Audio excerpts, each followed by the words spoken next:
أعوذ بالله من الشيطان الرجيم بسم الله الرحمن الرحيم والتين والزيتون وطور سينين وهذا البلد الأمين لقد خلقنا الإنسان في أحسن تقويم ثم رددناه أسفل سافلين إلا الذين آمنوا وعملوا الصالحات فلهم أجر غير ممنون فما يكذبوك بعد بالدين أليس الله بأحكم الحاكمين। শপথ তিন ও জয়তুন ফলের এই পবিত্র নগরী মক্কা নগরের নিশ্চয়ই এই সিনাই পর্বতের নিশ্চয়ই মানুষকে আমি অতি উত্তম আকৃতিতে সৃষ্টি করেছি, অতঃপর আমি তাকে সর্বনিম্ন স্তরে নামিয়ে দিয়েছি।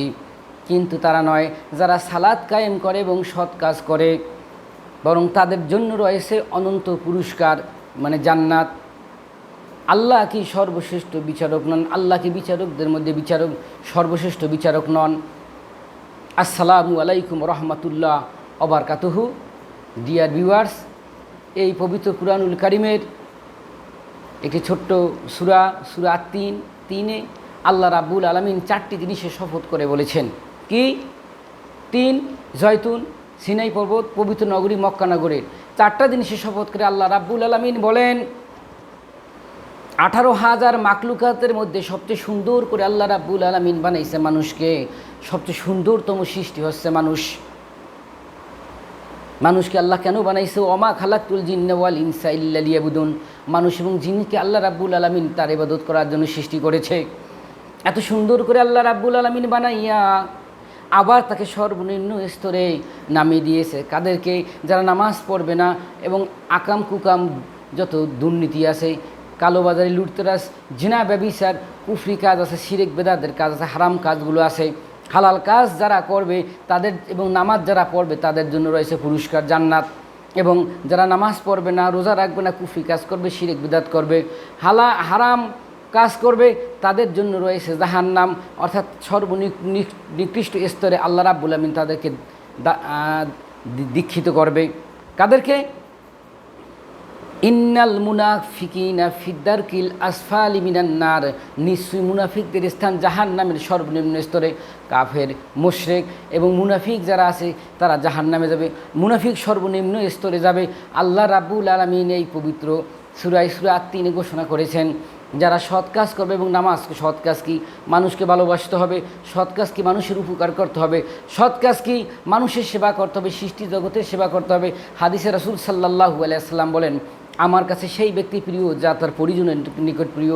আমার ব্যক্তি সেই প্রকৃত মুসলমান যার জবান এবং হাত দিয়ে মানুষ শান্তি পায়। সে আমার উম্মত নয় যে প্রতিবেশী ক্ষুধার্ত থাকে তার খবর রাখে না, অথচ প্রতিবেশীর কোন দিক দিয়ে ক্ষতি করা যায়, প্রতিবেশীর কোন দিক দিয়ে একটু ক্ষতি হবে সেই চিন্তায় মানুষ অস্থির।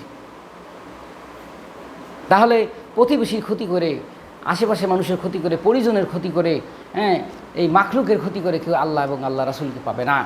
আল্লাহ রাসূল সাল্লাল্লাহু আলাইহি ওয়াসাল্লাম বলেছেন যে একটি গাছ লাগাইলো, এই গাছটি যতদিন বেঁচে থাকবে ওই ব্যক্তির জন্য দোয়া করতে থাকে। তাহলে এই যে পরিজন, গাছপালা, পশু পাখি প্রত্যেকটা, অনেকে আছে অকারণে কুকুর বিড়াল মারে।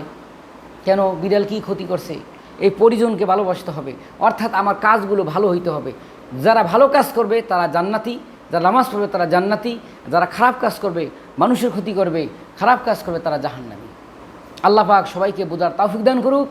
আমি আশা করি আমার কথা যদি কারো উপকার হয়, please like, comment, share and subscribe এই চ্যানেল। পাশে থাকবেন, সুন্দর সুন্দর কথা বলবো এবং যাতে আমার হেদায়েত হয়, সব মানুষের উপকার হয়। আসসালামু আলাইকুম রহমতুল্লাহ ওয়া বারাকাতুহু।